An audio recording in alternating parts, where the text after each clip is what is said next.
Going on a plane.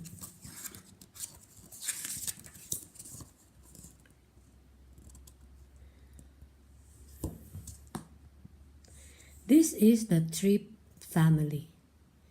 Tim and Rosie are helping Mr. and Mrs. Tripp to pack. They are going on a plane tomorrow.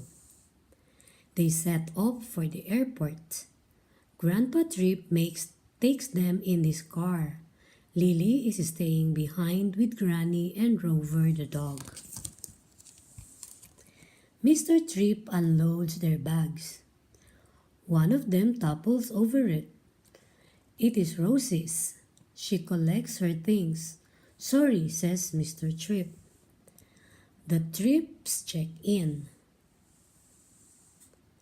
Here are the tickets, Mrs. Tripp says to the lady at the check-in counter. Another lady weighs their luggage.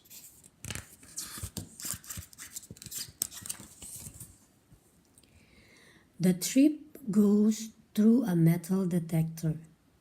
Their bags go through an X-ray machine to make sure they are not carrying anything dangerous. They board the plane. A flight attendant shows them to their seats. Mr. Tripp puts their bags into a locker above their heads.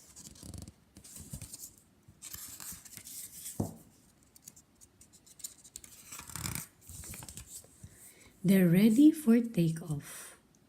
Fasten your seatbelts, says the flight attendant. I've buckled Hippo in, says Rosie. The plane takes off. The pilot starts up the engines of the big plane. The flight attendant tells the passenger the safety rules. The pilot waits for his turn to take off. Then the plane speeds down the runway and zooms up into the air. It's time to eat. Here's your lunch, the flight attendant says to Mrs. Tripp. Another flight attendant gives Mr. Tripp a drink. The flight attendant speaks to the pilots. She goes into the cockpit and asks the pilot if they would like to have something to eat too. The plane will land soon. Mr. Tripp and Rosie go to use the toilet. Back in their seats, they listen to music on earphones.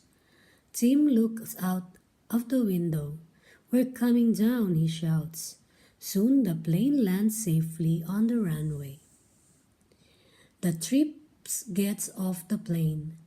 They walk down the stairs to the bus that will take them to the airport building. Catch my hat, cries Mrs. Tripp. They go through passport control. An officer checks their passports. Look, Rosie says to Mr. Tripp.